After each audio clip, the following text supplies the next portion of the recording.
뉴욕시 식당들의 실내 영업이 오는 30일부터 허용됩니다. 다만 최대 수용 인원은 25% 미만으로 제한됩니다. 트럼프 대통령이 코로나19 사태 초기부터 그 위험성을 알고도 일부러 숨겼다는 보도가 나왔습니다. 세계 주요 선진국 가운데 한국이 코로나19에 대한 걱정이 가장 큰 것으로 나타났습니다. 한국인의 89%는 코로나19 감염병 확산을 국가의 중대한 위협이라고 꼽았습니다. 지난주 실업수당 신규 신청자 수가 88만 4천 명으로 집계됐습니다. 직전주와 거의 동일한 규모입니다. 미국 정부가 중국 군부와 연계된 것으로 추정되는 중국인 1,000여 명에 대한 비자를 취소했습니다. 중국 당국은 근거 없는 탄압이라며 강력히 비판했습니다. 이상은 이 시각 주요 뉴스입니다. 시청자 여러분 안녕하십니까? KBN 뉴스입니다. 오늘 오후 4시 기준 미 전역의 코로나19 누적 확진자는 어제보다 2만 3,557명 늘어난 657만 3,032명, 사망자는 686명이 늘어 19만 5,924명입니다. 이 가운데 뉴욕의 확진자는 660명이 늘어 47만 4,868명, 사망자는 4명이 늘어 3만 3,108명, 뉴저지의 확진자는 113명이 늘어나 19만 8,551명, 사망자는 1명이 늘어 16,131명으로 집계됐습니다. 첫 번째 소식입니다. 뉴욕시 식당들의 실내 영업이 오는 30일부터 허용됩니다. 앤드류 쿠오모 뉴욕 주지사는 코로나19 브리핑에서 뉴욕시 경제 상황 악화를 막기 위해 실내 영업을 허용한다고 발표하면서도 최대 수용 인원은 25% 미만으로 허용한다고 밝혔습니다. 시민들의 자발적인 신고도 당부했습니다. 어제 앤드류 쿠오모 주지사는 코로나19 브리핑에서 오는 30일부터 뉴욕시 식당들의 실내 영업을 최대 수용 인원 25% 미만으로 허용한다고 발표했습니다. 쿠오모 주지사는 식당 실내 영업을 위한 가이드라인으로 모든 식당 입장 인원의 체온 체크와 필요시 손님 일행 중 최소 1명이 접촉 추적을 위한 연락처를 제공할 것, 식당 내 마스크 착용 의무화, 자정까지만 영업 허용, 환풍 시스템 강화 등을 제시했습니다. 쿠오모 주지사는 최근 코로나19 관련 규정 준수 여부가 나아졌기 때문에 다음 단계로 진입할 수 있게 됐다고 설명했습니다. 이어 뉴욕주 주류국과 주 경찰 태스크포스 확대, 뉴욕시 400여 명의 감사 인력 투입을 예고하면서 규정 준수와 집행 능력을 강조했습니다. 또 뉴욕 시민들이 규정을 지키지 않는 식당들을 자발적으로 신고하는 아이디어를 내놓고 모든 식당 내부에 최대 수용 인원 25%의 문구와 신고 전화번호를 공지할 것이라고 설명했습니다. 아울러 오는 11월 1일까지 감염률을 지켜본 뒤 급증하지 않는다면 최대 수용 인원을 50%로 늘릴 수도 있지만 감염률이 급증할 경우에는 바로 실내 영업을 중단시킬 계획이라고 덧붙였습니다. 빌 드블라지오 뉴욕시장은 이날 성명을 통해 뉴욕시의 감염률이 2% 이상을 기록할 경우 곧바로 실내 영업 계획을 재검토할 예정이라고 덧붙였습니다. 트럼프 대통령이 코로나19 사태 초기부터 그 위험성을 알고도 일부러 숨겼다는 보도가 나왔습니다. 당시 공개석상에서 코로나19가 곧 사라진다거나 모두 잘 풀리고 있다고 주장했던 것과는 상반된 겁니다. CNN은 해당 인터뷰의 녹음본을 공개했습니다. 9일 CNN은 워터게이트 특종 보도로 유명한 밥 우드워드 워싱턴 포스트 부편집인의 신간 분노를 바탕으로 트럼프 대통령이 코로나19 사태 초기부터 위험성을 알고도 일부러 숨겼다고 보도했습니다. 우드워드는 지난해 12월 5일부터 올해 7월 21일까지 트럼프 대통령과 한 18차례의 광범위한 인터뷰를 바탕으로 이 책을 썼는데 트럼프 대통령의 허락하에 인터뷰는 녹음됐고 CNN은 이 녹음본 일부와 책을 미리 입수했습니다. 트럼프 대통령은 2월 7일 인터뷰에서 코로나19는 치명적이라고 밝혔습니다. 미국에서 처음으로 코로나19 사망자가 보고된 2월 29일 이전에 이미 사태의 중대함을 인지하고 있었다는 의미입니다. 그는 우드워드에게 코로나19가 일반 독감보다 5배나 더 위험할 수 있다고 말했습니다. 당시 공개석상에서 코로나19와 관련해 곧 사라진다거나 모두 잘 풀리고 있다고 주장했던 것과는 상반된 발언입니다. CNN은 홈페이지에 해당 발언의 녹음본도 함께 올렸습니다. 이 보도 이후 트럼프 대통령이 진작에 코로나19의 심각성을 알고도 아무 조치를 하지 않았다는 비난이 쏟아지고 있습니다. 분노는 오는 15일 출간될 예정입니다. 트럼프 대통령은 오는 11월 3일 대선 전에 코로나19 백신을 개발하겠다는 승부수를 띄웠는데요. 이에 대해 프랜시스 콜린스 국립보건원장은 신중론을 거듭 제기하고 있습니다. 어떤 과학자도 11월 초 특정한 날짜를 전후로 백신 개발이 이뤄질지 장담할 수 없다는 입장입니다. 뉴욕타임스 등에 따르면 프랜시스 콜린스 국립보건원 원장은 9일 상원 보건교육노동연금위원회 청문회에 출석해 백신 개발이 11월 초 특정한 날짜를 전후로 이루어질지 여부를 예측하려고 하는 것은 어떠한 과학자라도 지금 당장 여러분에게 말해줄 수 있거나 확신할 수 있는 범주를 틀림없이 훨씬 벗어나는 것이라고 밝혔습니다. 앞서 트럼프 대통령은 지난 4일 백악관 기자회견에서 올해 안에 코로나19 백신이 나올 것으로 전망된다며 11월 1일 이전에 10월에 나올 수도 있을 것으로 본다고 언급한 바 있습니다. 하지만 영국 제약사 아스트라제네카는 최근 임상시험 참가자의 갑작스러운 질환 발병으로 글로벌 임상시험을 잠정 중단한 바 있습니다.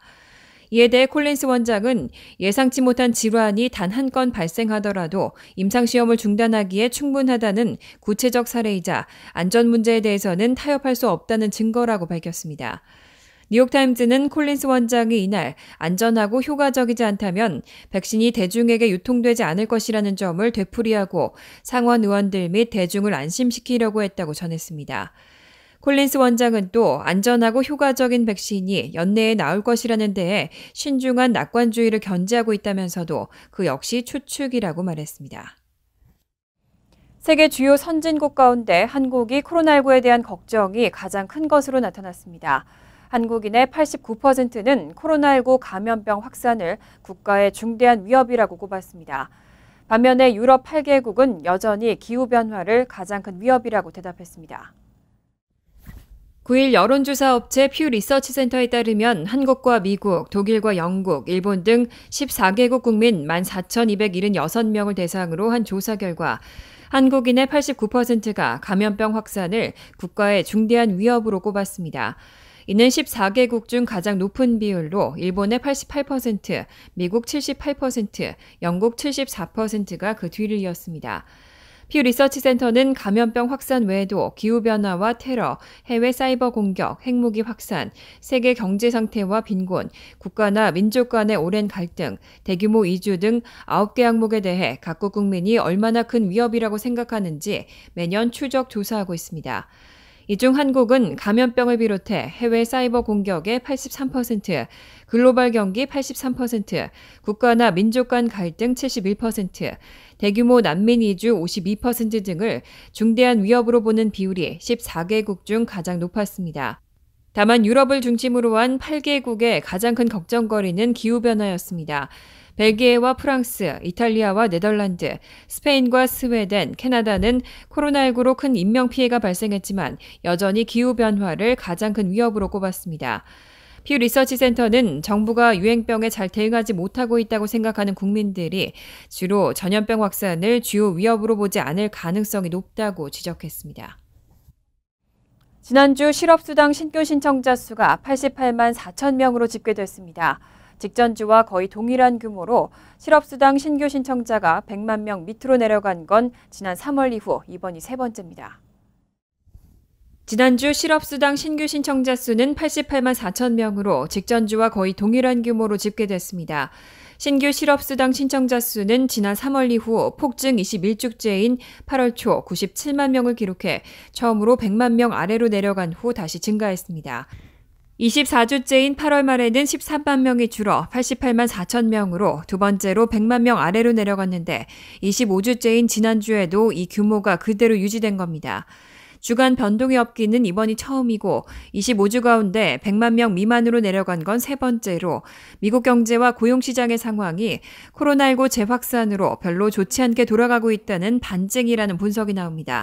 신청 후 심사를 거쳐 주 당국으로부터 평균 $300 정도의 실업수당 주급을 수령하고 있는 실업자는 지난주 1,350만 명이었습니다.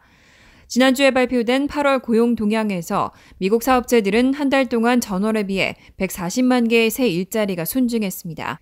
3월과 4월 두 달 동안 사업체에서 2,200만 개의 일자리가 없어진 뒤 아직 1,150만 개가 손실로 남아있는 상황입니다.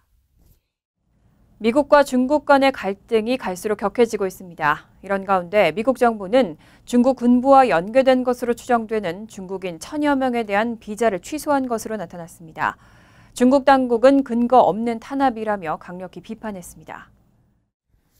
로이터 통신에 따르면 국무부 대변인은 대통령 포고령에 따라 이달 8일까지 비자 발급에 부적격한 것으로 드러난 중국인 1000여 명에 대한 비자 발급을 취소했다며 국무부는 비자 취소에 대한 광범위한 권한을 지니고 있고 관련 정보가 드러날 때 이 권한을 행사할 것이라고 밝혔습니다.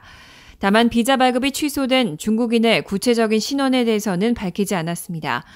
트럼프 대통령은 지난 5월 29일 미국의 민감한 기술과 지식 재산권을 빼내려는 중국의 시도를 저지해야 한다면서 일부 중국인 유학생과 연구자의 미국 입국을 제한하겠다는 포고령을 발표했고 6월 1일부터 시행돼 왔습니다. 미국 대학에 있는 일부 유학생은 9일 베이징 주재 미 대사관과 중국 내 미국 총영사관으로부터 비자가 취소됐다는 통보를 받은 것으로 나타났습니다.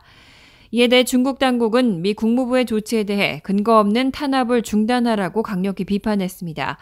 자오리잔 중국 외교부 대변인은 10일 정례 브리핑에서 미국의 조치는 양국 국민의 민의와 양국 간 인재교류에 반하는 행위라며 양국의 정상적인 인문교류와 인적교류와 양국 관계에 심각한 타격을 줄 것이라고 강조했습니다. 트럼프 대통령이 전당대회 이후에도 컨벤션 효과를 누리지 못한 채 여전히 주요 경합주에서 조 바이든 민주당 대선 후보에게 뒤지고 있습니다. 6개 경합주에서 바이든 후보는 49%의 지지율로 45%인 트럼프 대통령을 앞서고 있는 것으로 조사됐습니다. 9일 CNBC 방송은 지난 4일부터 6일까지 체인지 리서치와 함께 6개 경합주 유권자 4,143명을 대상으로 한 여론조사 결과 바이든 후보가 49%로 트럼프 대통령 45%를 앞섰다고 발표했습니다. 애리조나와 플로리다, 미시간과 노스캐롤라이나, 펜실베니아, 위스콘신 등 6개 주에서 진행된 이번 조사 결과는 2주 전 CNBC와 체인지 리서치의 같은 조사와 거의 차이가 없었습니다. 당시 조사에서도 바이든 후보는 49%로 트럼프 대통령 46%를 소폭 앞선 것으로 나타난 바 있습니다. 트럼프 대통령의 지지율만 1%포인트 줄어든 셈으로 CNBC는 트럼프 대통령이 컨벤션 효과를 누리지 못했다고 분석했습니다. 컨벤션 효과란 전당대회 같은 대형 정치 이벤트 후 통상 지지율이 오르는 현상을 가리킵니다. 이날 공개된 CNBC 체인지 리서치의 여론조사에서 바이든 후보는 6개 경합주 모두 소폭 리드를 지킨 것으로 집계됐습니다. 로이터 통신과 입소스의 전국 여론조사에서는 52%의 지지를 얻은 바이든 후보가 40%에 그친 트럼프 대통령을 12%포인트 차로 크게 앞선 것으로 나타났습니다. 뉴욕시 공립교회 가을학기가 오는 21일 시작됩니다. 시 당국은 9월 21일부터 학생 10만 명이 안전하게 등교할 수 있도록 60개 버스 업체와 계약을 마치고 스쿨버스 서비스를 제공하겠다고 발표했습니다. 스쿨버스의 모든 인원은 마스크를 착용해야 하고 6피트의 거리를 유지한 채 탑승하게 됩니다. 빌 드블라지오 뉴욕시장은 9일 코로나19 1일 브리핑에서 2020-2021학년도 수업 일정이 시작되는 첫날인 9월 21일에 뉴욕시 학생 10만 명이 안전하게 등교할 수 있도록 60개 버스 업체와 계약을 마쳤다고 밝혔습니다. 시장에 따르면 스쿨버스 내 모든 인원은 마스크 착용이 의무화되고 6피트 간격의 사회적 거리를 유지한 채 탑승하게 됩니다. 스쿨버스 창문은 환풍을 위해 열어둔 채 운영되고 차량은 매일 밤 방역을 받습니다. 딘 플레이한 뉴욕시 수석 부시장은 지난해 뉴욕시 학생 14만 명이 스쿨버스를 이용했는데 이번 가을학기부터는 대면 수업과 온라인 수업을 병행하기 때문에 스쿨버스 10만 석은 뉴욕시 학생들에게 충분한 숫자라고 설명했습니다. 드블라조 시장은 특수교육을 받는 학생들을 위한 약 6천 개의 루트와 일반 학생들을 위한 2,470개의 루트가 준비됐다며 이번 주까지 각 학부모 가정에게 공지될 것이라고 전했습니다. 한편 리차드 카란자 시 교육감은 현재까지 공립교 학생 중 61%가 대면 수업과 온라인 수업을 병행하는 하이브리드 수업을 선택했다고 밝혔습니다. 미국 서부에서 동시다발로 산불이 번지고 있습니다. 각종 피해가 속출하는 가운데 지금까지 7명의 인명피해도 있었습니다. 잿가루와 연기가 도심으로도 밀려들면서 대낮에도 하늘이 붉게 물들고 땅에는 잿더미가 쌓였습니다.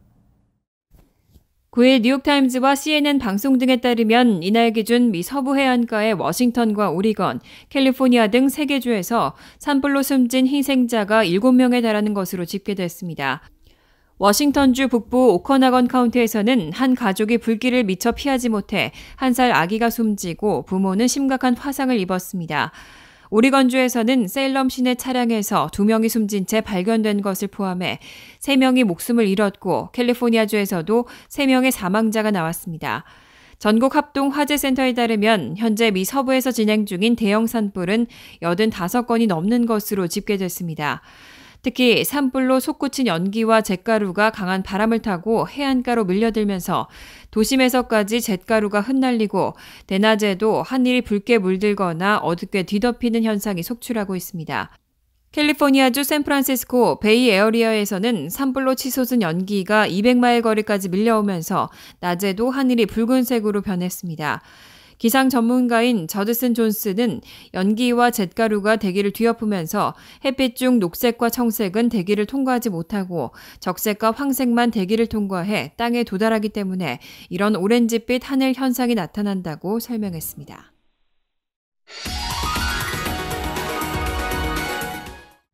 이어서 LA 지역 한인사회 소식입니다. 코로나19가 장기화되고 외부 활동의 제약도 커지면서 올해는 할로윈데이 풍경도 크게 바뀔 것으로 전망됩니다. LA 카운티 보건국은 할로윈 기간에도 모임과 파티 등을 가급적 자제해 줄 것을 당부했습니다. 김재은 기자가 보도합니다. LA 카운티 보건국이 코로나19 확산을 막기 위해 할로윈 관련 지침을 발표하고 올해 행사를 취소하도록 권고했습니다. LA 카운티는 할로윈 기간 중 어린이들이 집마다 방문하며 사탕을 받는 이른바 트릭 오 트릿을 자제해야 한다고 당부했습니다. 트릭 오 트릿은 가족 외의 사람들과 잦은 접촉으로 코로나19 확산 위험을 높일 수 있다고 우려했습니다. You know, there's no guarantee when you go trick-or-treating that your child goes up to a house where the person who opens the door is wearing a face covering. And when you don't know the people opening the door, there's no guarantee that they're not sick. 트릭 오 트릿 외에 야외 파티나 할로윈 축제, 유령의 집 운영 등은 전면 금지됩니다. 대신 당국은 온라인 파티나 코스튬 대회, 자동차 극장 등 드라이브 스루를 통한 행사로 할로윈을 즐기라고 조언했습니다. I just love dressing up. I love costumes. I love seeing what other people choose. Just because people have been kind of stir crazy and, pent up at home, not much to do. So I would think it would be like a big release of fun for everybody. So hopefully that's what it is.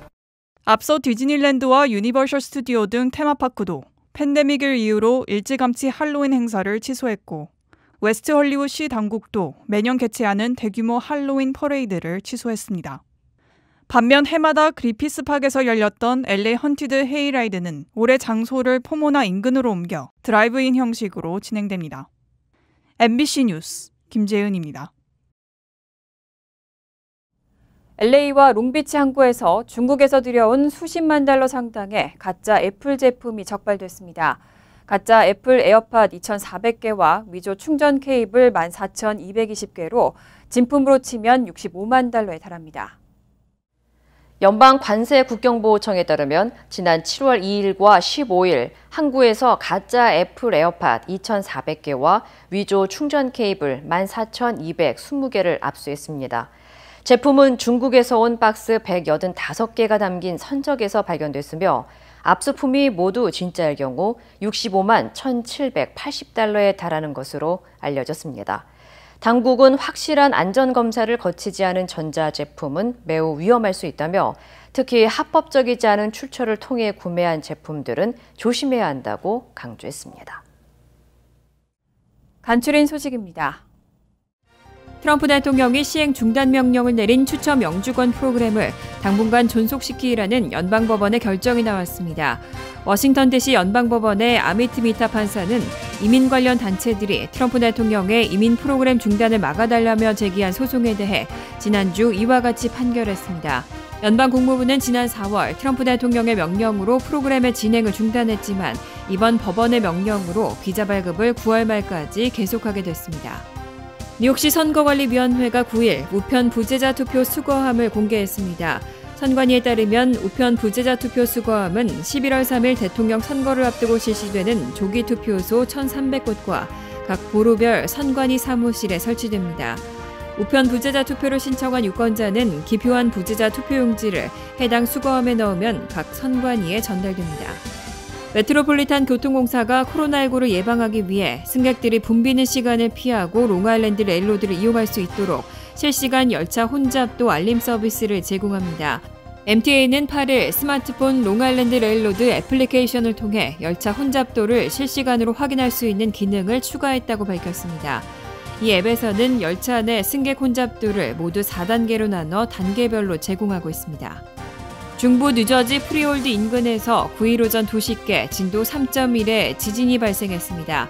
필 머피 주지사는 진도 3.1의 지진으로 지난 9년간 뉴저지에서 발생한 지진 중에서 가장 규모가 컸다고 밝혔습니다.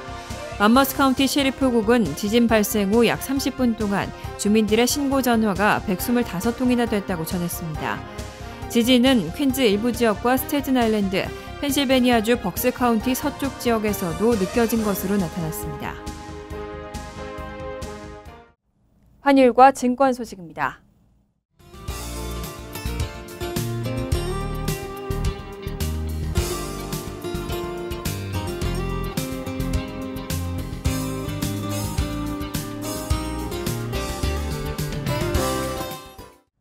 이어서 날씨입니다. 금요일은 가끔 구름이 끼겠습니다. 낮 최고 기온은 77도, 섭씨 25도, 밤 최저 기온은 62도, 섭씨 17도로 예상됩니다. 토요일은 대체로 화창하겠습니다. 일요일은 흐린 가운데 오후부터는 때때로 소나기가 오겠습니다. 이상으로 KBN 뉴스를 마칩니다. KBN과 함께 즐거운 저녁 되시기 바랍니다.